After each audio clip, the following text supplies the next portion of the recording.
Do you have a favorite SPAC today?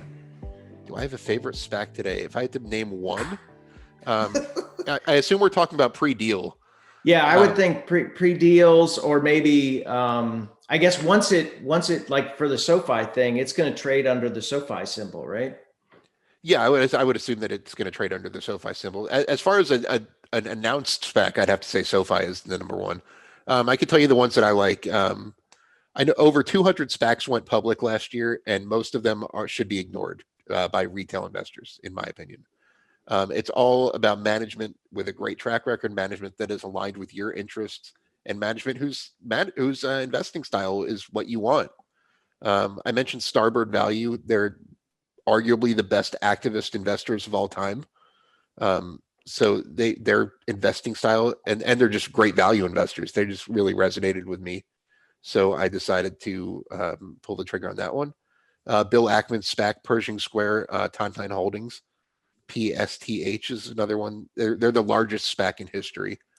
They haven't found a deal yet, but they're targeting a so-called mature unicorn. There's a lot of speculation they're going to take Stripe public, the fintech giant.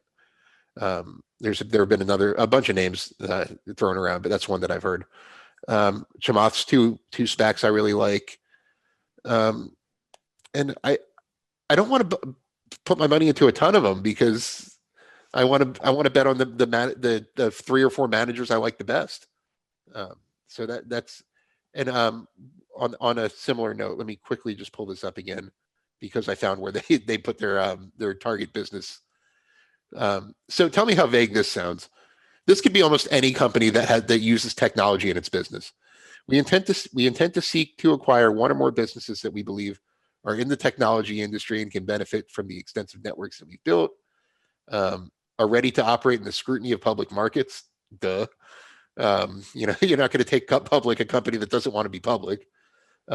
Likely to be well received by public investors, meaning that they're going to do their best to try to make investors money, are at an inflection point, meaning that they could get advantages from this influx of capital and expertise, have significant embedded or underexploited expansion opportunities, and exhibit unrecognized value or other characteristics that we believe. This could be almost any company is the point. I can't name one private technology company that's in the target that's worth a couple $1 billion that doesn't really fit into this. I mean, I'm sure I could if I really thought about it. But so that's you'll see that, but don't put too much stock in that. That's why I didn't put that as one of my big points to look at. The actual management team and their experience is much more important if you're looking for clues as to what they might acquire. And I think that's a great point to underline. I like Joey K's comment about he says investing in a pre-merger SPAC is like a box of chocolates. You never know what you're going to get. And he says Forrest Gump Jr. as an investor in 2021. Well, I would amend that. It's like a box of chocolates, but you get to pick who's making the chocolate. Right. You get the name on the box, so you know what's in it is hopefully a good selection. Yeah, and I want to buy the Godivas, not the stuff you find at the dollar store.